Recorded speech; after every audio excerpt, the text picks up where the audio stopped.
Good morning, Boker Tov, and welcome to our next installment. We're starting a new Parsha this week because this is the week of Miketz, and it's a continuation of the story of Joseph. And it is a turning point in this story.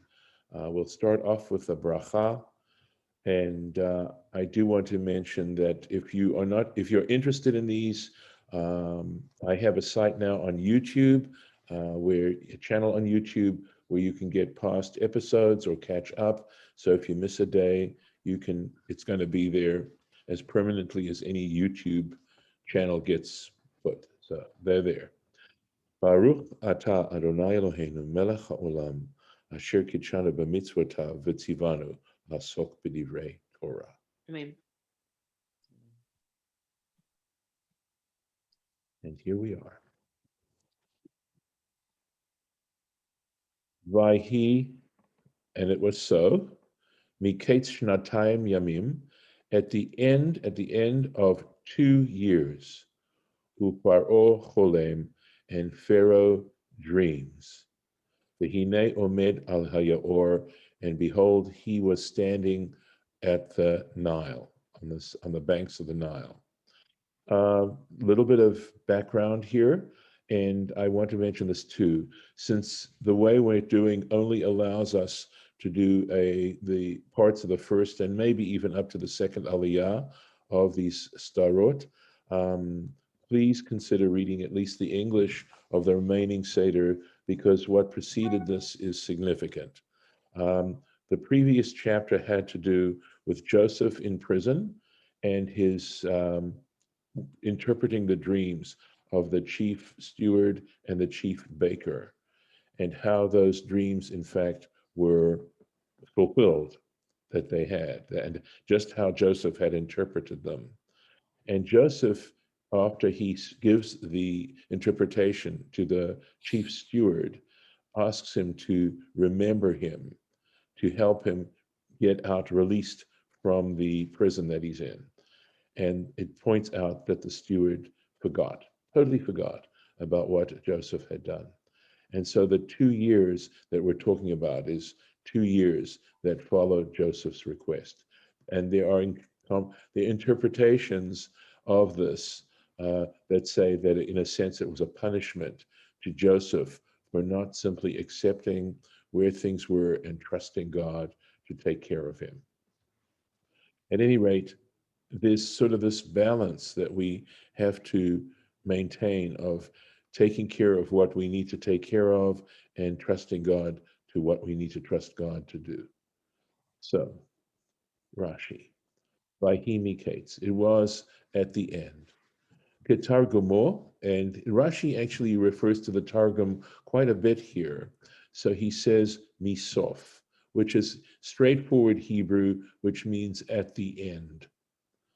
Bechol lashon kates, he says, anytime we use this word kates, sofhu, it refers to some kind of end. So in other words, 2 full years. Al hayaor, yaor is a rare word, it's not a common word, and the question is, what does it mean? He comments on this word yaor. So apparently the word yaor, when you look it up, which I did, means a channel.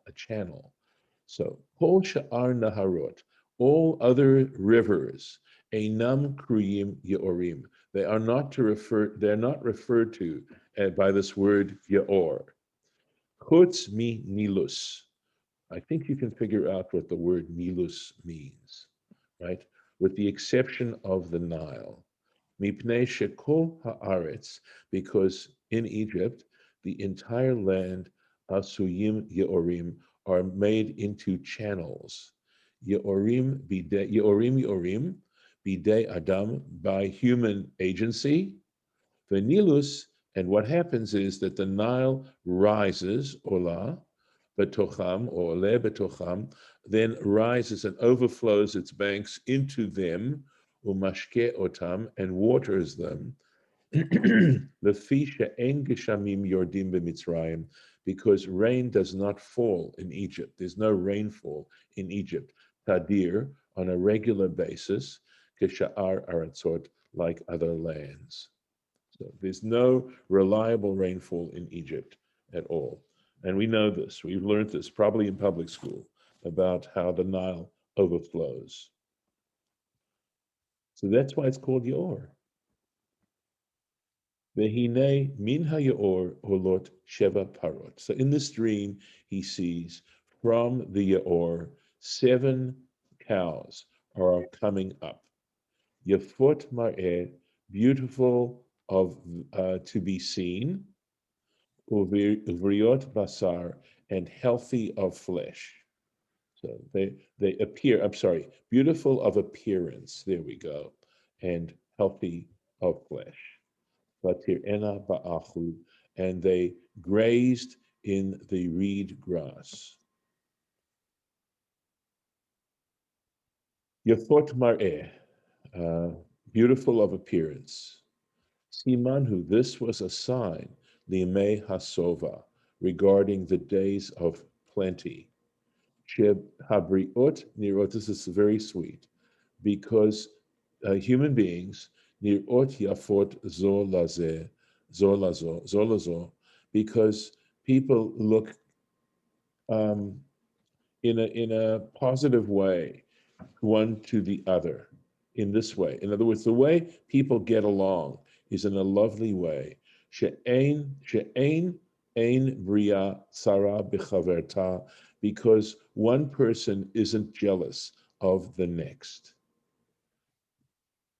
What I learned many years after school and studying the French Revolution in history class, I was reading a history of the French Revolution, and they pointed out that there was a terrible, terrible famine in Europe at the time. And what probably actually prompted the French Revolution, caused the French Revolution, was that famine. So I had no idea. I never learned that in history, or I wasn't paying attention. But I found that really interesting. And in a sense, Rashi is summarizing this dynamic in the last sentence we just had.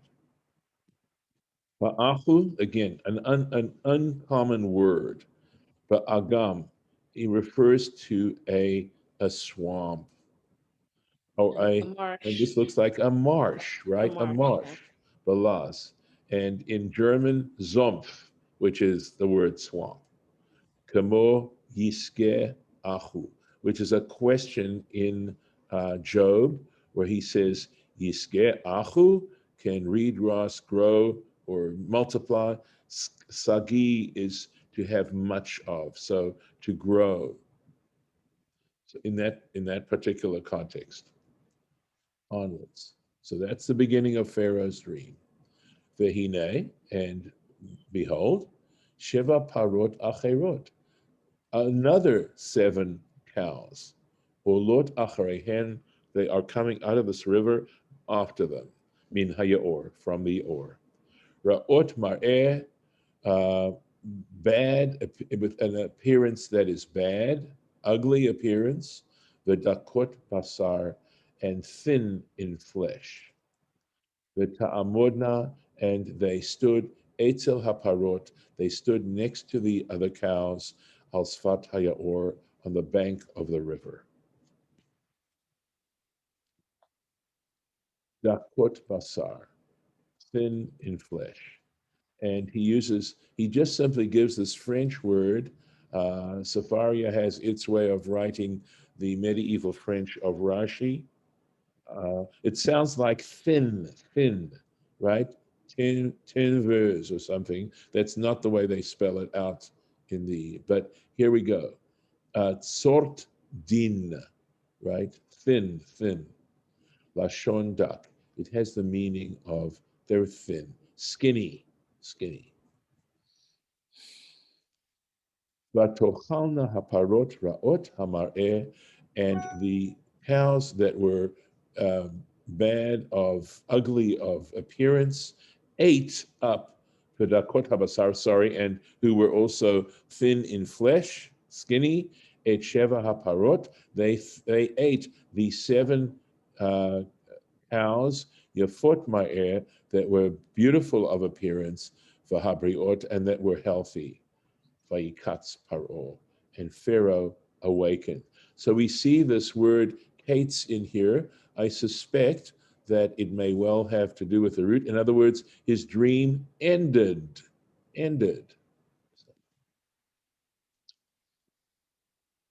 Vatochalna, and they ate. Siman, this was an indication, shetahe kol simchat hasova, that all the joy of that plenty, nishkachat bimei harav, would be forgotten in the days of famine, of hunger. Vayishan v'yachalom shenit, and he fell asleep and he dreamt a second time. Vehine, and behold, Sheva Shibolim, 7 ears of grain, Olot Bekane Echad, coming up on one stalk, Briot Vetovot, healthy and good. Kane Echad, Rashi simply gives the French here. They don't even try to translate in German. And I don't know if the edition you're looking at, Lauren, has any translation of this. I mean, simply Kanem generally means a stalk or a rod, something like that. It Do they says say stalk. anything? Yeah. What do It they says say? stalk. I'm It sorry? doesn't say, it says stalk. Okay. So whatever this French word means, we have to assume that's what it means. Yeah. Briot, healthy. And look at this, right? We've got santé that related to that, healthy. Not Sante, just Sam. I hear you. I'm just saying the word that we know, Oh, that we're okay. familiar with. Yeah. I wasn't trying to pronounce it correctly. I was just saying it appears to be related to that word which we know, which means healthy or It health. may be related to sane as well. Well, when you're saying you're healthy. Ains. Yes. So I'm just not an expert when it comes to medieval French. Mm-hmm. Vehine, and behold, Sheva Shibolim, 7 ears of grain, Dakot, again, thin, spare, Ushdufot, and uh, beaten Kadim by the east wind, dried out by the east wind. But a shidafon, interestingly enough, is a flood, but it means something that gets carried away. It seems to have that connotation. Somchot acharehem, growing after them, following them. Shufot. These are not common words, right? So again, have no idea how this might be pronounced in French. But I know what Oisgeschlagen means beaten out. That's what the Yiddish means. Ushkifan kadum, meaning from this word, this is the Aramaic. This is how it's translated in the Unkelos. Ushkifan kadum. Chavutot, okay, meaning beaten. Lashon mashkof, there's the shkifan. So it says the word mashkof is a lintel. Hachavut tamid, which is always smacked. Al yedei hadelet, by means of the door. Hamakeh alav, which hits it. Kadim, so the word kadim, ruach mizrachit. It's an easterly wind or an east wind. Shekorin biza, something like that. And royer vint. So I don't know what the word royer means in Yiddish, but vint is clear enough. So, but it must mean some kind of chamsin or a hot wind. What do they call the hot winds of LA down there? The Santa. Yes, Santa Ana, a Santa Ana kind of wind. Yes. JPS translates it to scorched. Ah, nice. Yeah. Scorching wind. Mhm. Interesting. Thank you. Vativlana hashibulim hadakot, and the thin stalks swallowed up et sheva hashibulim habriot, the 7 stalks which were healthy, v'hamleot, and which were full. It's I'm thinking right now of some ears of corn that we sometimes get from the supermarket, and you open them up, and half the little pieces that you're going to eat are not even there anymore. They never developed, or they, whatever. So, That's why you Vayikatz- check first. yes, of course, of course. Vayikatz Paro, and Pharaoh awoke, v'hinei chalom, and behold, it was a dream. And the fact that it says it was a dream must have been that he felt it was one of those very realistic dreams where you really feel this is, that you're in reality. See if there's anything here. Yeah, v'hinei chalom, right? V'hin, I mean, there's another note about right, that's sin true. again, but Yes. Okay. So v'hinei chalom, behold, it was a dream. V'hinei nishlam chalom. The dream was filled. It was a complete dream. V'hinei nishlam shalem lifanav. He knew it was the end of the dream. V'hutzrach lefotrim, and it required now people to interpretations, or or interpreters. mhm. But it could be both. It could be either. Vayhi baboker, and so in the morning, vatipaem rucho, and his spirit was troubled. Vayishlach, called out, he sent for. Vayikra, he called. Et kol chartumei, he called out all the sorcerers of Egypt. Ve'et kol chachameha, and all its wise men. Vaysaper paro lahem, Pharaoh recounted it to them, et chalomo, his dream, ve'ein poter otam lefaro, and no one was able to interpret it to Pharaoh.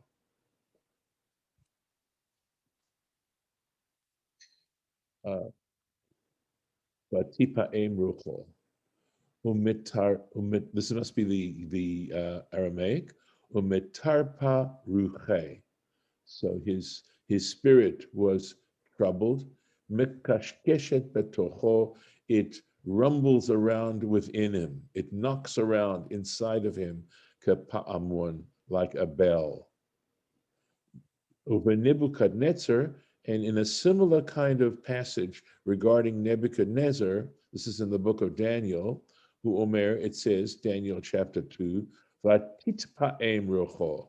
It says Vatitpa'em rucho. So why this double of the ta? Why doesn't it say Vatipa'em? It's the same problem. Nebuchadnezzar has this dream, and he doesn't know what this dream means. But there, the Hebrew is this. Lefi, and the reason why that's vatit pa'em rucho, which is a doubling up, the lefi, because shayu sham shtei pe'imot. There were two troubling elements to the dream. Shichat hachalom, he forgot the dream. V'ha'alamat pitrono, and the inexplicability of what it meant. So in the book of Daniel, at least in this story here with Joseph, Pharaoh remembers his dreams, and as you will see, he recounts them to Joseph. But with Nebuchadnezzar, he can't even remember the dream. He knows he had a troubling dream. He knows that, but he can't remember the dream. So whoever he is asking the person to tell him what he dreamt and explain it. And Daniel is, in the book of Daniel, Daniel is capable of this impossible task. Partume, he explains what kind of sorcery they practice. Hanicharim betime metim. And this may be, again, let's just check and see here.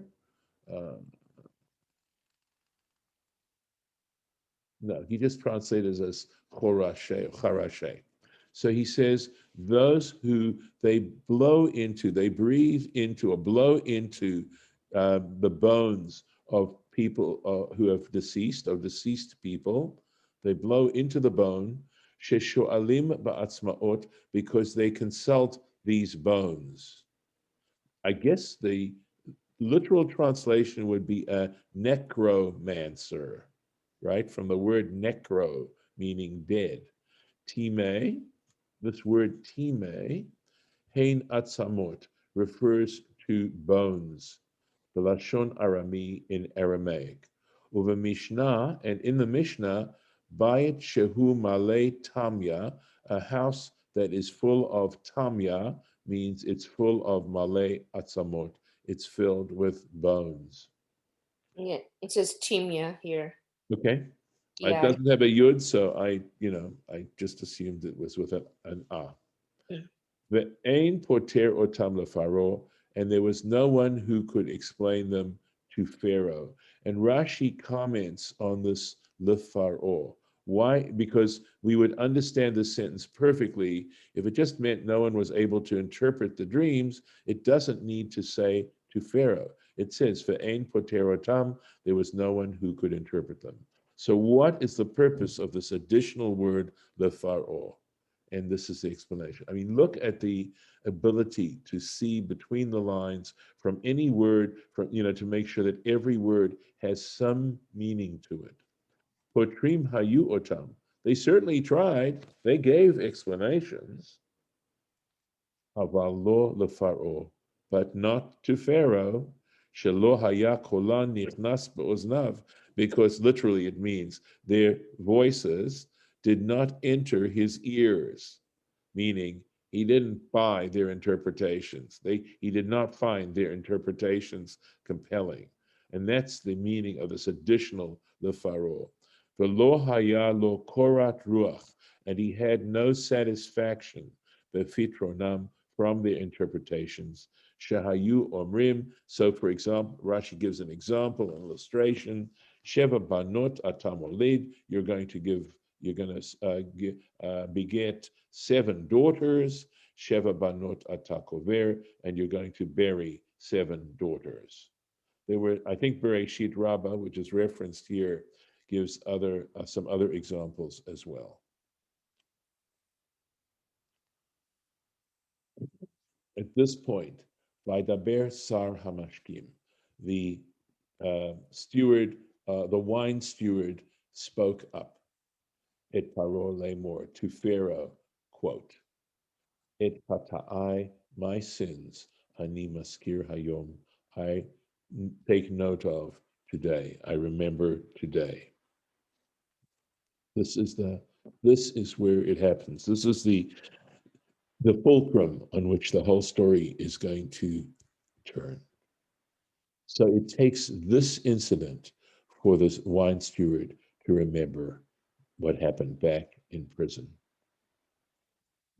Paro katsaf alavadav. Pharaoh was angry with his servants. Vayiten otiv v'mishmar, and he placed me in the prison, or the guardhouse, Beit Sar HaTabachim, of, how does he translate Sar HaTabachim? Chief slaughterer. Yeah, see, a tabach is known as a butcher. That's the word for butcher. So in the house of the chief slaughterer, good translation, very literal. Oti, myself, the etzar haofim, and the chief baker. Mm. Let's see if there's. I don't think that's Nope. nothing until verse 11. All right. Mhm.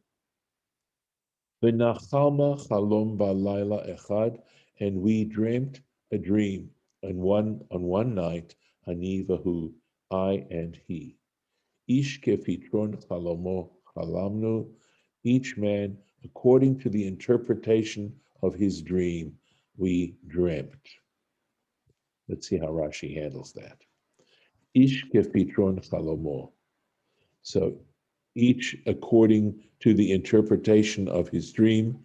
Chalom hara'ui lepitaron, a dream that was deserving of interpretation. Sheniftar lanu, that would be interpreted to us. V'domelo, and is similar to him. So I remember reading an interpretation of this language as saying that each one dreamt the interpretation and they had their own dream, but they also dreamt the interpretation of the other person's dream, and that's how you can tease out the Hebrew here. Each man according to the interpretation of his dream. In other words, one man with the interpretation of the other man's dream. It may be a forced interpretation, but Rashi does not take that interpretation, as I understand Rashi, but he in fact simply says, it's just saying that when they dreamt these dreams, they felt it needed to be interpreted. It required interpretation. Visham itanu, and there with us, Na'ar Ivri, a Hebrew lad, Eved, the servant, the Sar HaTabachim, to the chief slaughterer. V'nisaperlo, and we told him, Vayiftor lanu, and he interpreted to us, et chalomotenu, our dreams. Ish kechalomo patar, each man according to the interpretation of his dream. Let's see what goes on here. Nar Ivri Eved, a lad Hebrew servant. Arurim Harishaim, cursed are the wicked. She'ein tovatam shlema, because they aren't completely good. Shemaskiro balashon bizayon, because he referred to Joseph with insulting language. Na'ar. So the word na'ar, shoteh, means a person who's crazy. The ein ra'oi ligdula, and doesn't deserve to promotion. Ev ivri, afilu leshonenu eino makir. So in mentioning that he was Hebrew, he was saying he doesn't even understand our language. Eved, a slave, ukativ benimusei Mitzrayim, and it's written in the protocols of Egypt. She'ein eved molech, that a slave is not permitted to rule. Velo lovesh bigdei sarim, and is not permitted to wear the clothing of princes. So Sparim Acherim, other manuscripts of the Rashi say, so I believe is it Shirayim, which would mean like fine clothing, Vechein Garas, and this is Rabbi Eliezer, I think. I don't know if this is Meisel. I tried to figure out what this abbreviation referred to. I'm sure that the Resh stands for Rabbeinu, and which this is some rabbi. Again, Lauren, I don't know if there's anything in your text that's helpful here. I don't think so. It just says that the princely, garments, and that's from Genesis Rabbah, but it doesn't give another interpretation. Right, let me quickly look at Sepharia, unless one of you has Sepharia in front of you. I'll have to go back to here.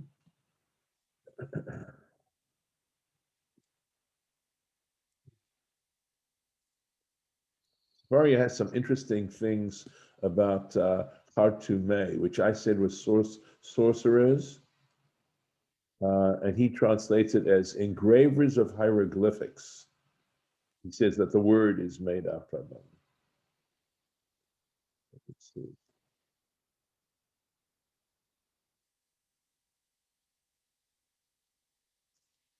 No, nothing here that will help me.